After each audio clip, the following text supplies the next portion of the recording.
বিরোধী, তপশিলি বিরোধী, সংখ্যালঘু বিরোধী, হিন্দু বিরোধী সাম্প্রদায়িক দল হচ্ছে বিজেপি।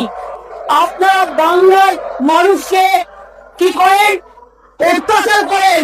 মোদী হচ্ছে বড়, মোদী সবচেয়ে বড়, মোদী সবচেয়ে বড়, অমিত শাহ বলছে মোদী সবচেয়ে বড়, বিজেপি চলছে।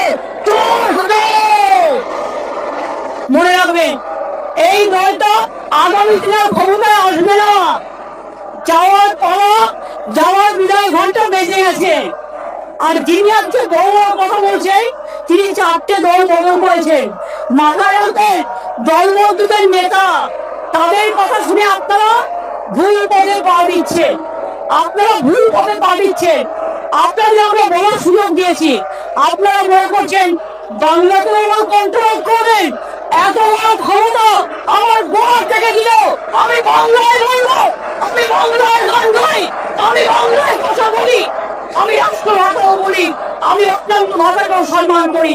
কিন্তু আপনারা বাংলাকে স্তব্ধ করছেন, বাংলাকে জব্দ করার চেষ্টা করছেন, বাংলাকে বদনাম করার চেষ্টা করছেন, বাংলাকে অসম্মান করার চেষ্টা করছেন। আমরা কিন্তু করি না। আপনাদের যখন বড় সময় ছিল, আপনারা তখন আসেননি।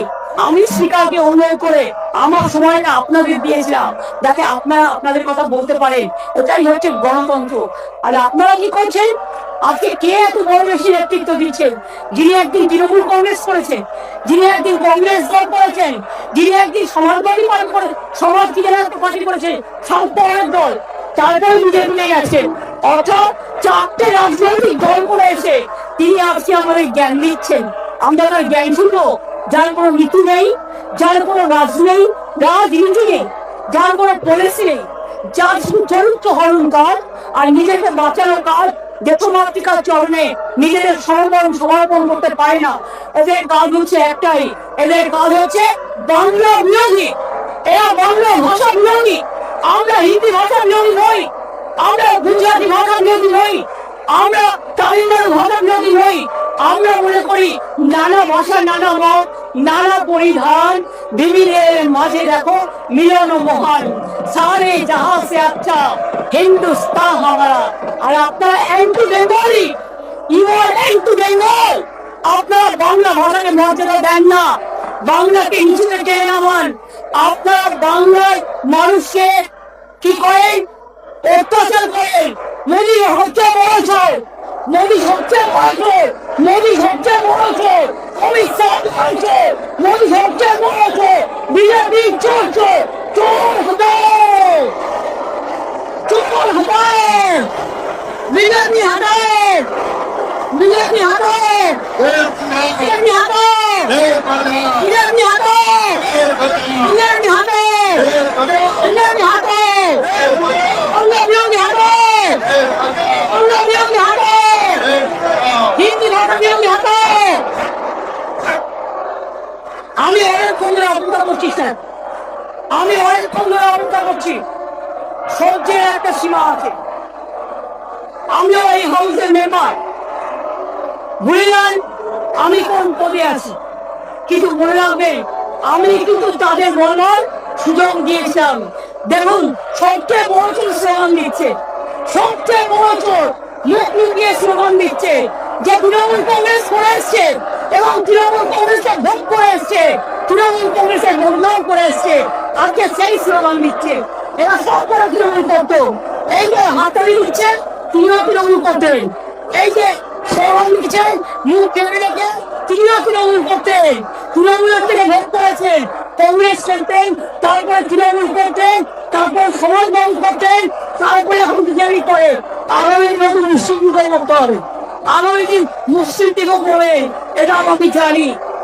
আর পাশে যাদের দেখতে পাচ্ছি আমি, তারা প্রত্যেকে তৃণমূল ছিল। মনে রাখবেন, আমি জানি কোন বিধানসভা থেকে কারা তৃণমূল কংগ্রেস করতেন। আজকে টাকার লোভে, টাকা বাঁচানোর লোভে এবং সম্পত্তি করার লোভে, ইতিহাস থেকে রক্ষা করার লোভে, সিবিআই থেকে রক্ষা করার লোভে আজকে বিজেপি করছেন। এটা আমরা জানি ভালো করে। আগামী দিন বিজেপি থাকবে না। বাংলার মানুষ ইঞ্চিতে ইঞ্চিতে জবাব দেবে বাংলার মানুষ এর বদলা নিয়ে রাজনৈতিক ভাবে সংঘর্ষ করে নয়। আপনারা যে সংঘর্ষ করে, আমরা সংঘর্ষ করি না। মামাটি মানুষের দল, মামাটি মানুষকে ভালোবেসেই নয়। আমরা গণতন্ত্রের পৃষ্ঠে আছি, তাই আপনারা এখনো আমার বক্তৃতাকে বাধা দিয়ে চলছেন, যেটা অসাংবিধানিক, অগণতান্ত্রিক, অনৈতিক। আমি কিন্তু আপনাদের বলতে এড়াও করেছি। আর আপনারা ভেবেছেন আপনারা আমার কন্ট্রোল করবেন। মনে রাখবেন, আপনাদের অত্যাচারের জন্য কণ্ঠ আমার বুদ্ধবাদীকে বাসি দিয়ে খারাপ, অমাবস্যায় খারাপ, লুপ্ত করেছে আমার ভুবন দুঃস্বপ্নের করে। তাই তো তোমার সুধাই ওষুধ হবে, যারা তোমার বিষয়ছে ভাই নিভাইছে তবু হলো। তুমি কি তাদের ক্ষমা করিয়াছ? তুমি কি এসেছো হলো? যাহারা তোমার বিষয়ছে বায়ু, এ ভারত মাতা, যাহারা তোমার বিষয়ছে বায়ু নিভাইছে তবু হলো। তুমি কি তাদের ক্ষমা করিয়াছ?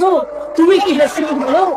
আজকে রাশিয়ার কয়ে পড়ছে, কখনো চায়নার কয়ে পড়ছে, কখনো আমেরিকার কয়ে পড়ছে, কখনো ইসরায়েলের কয়ে পড়ছে, কখনো চীনের কয়ে পড়ছে, সবার কয়ে পড়ছে।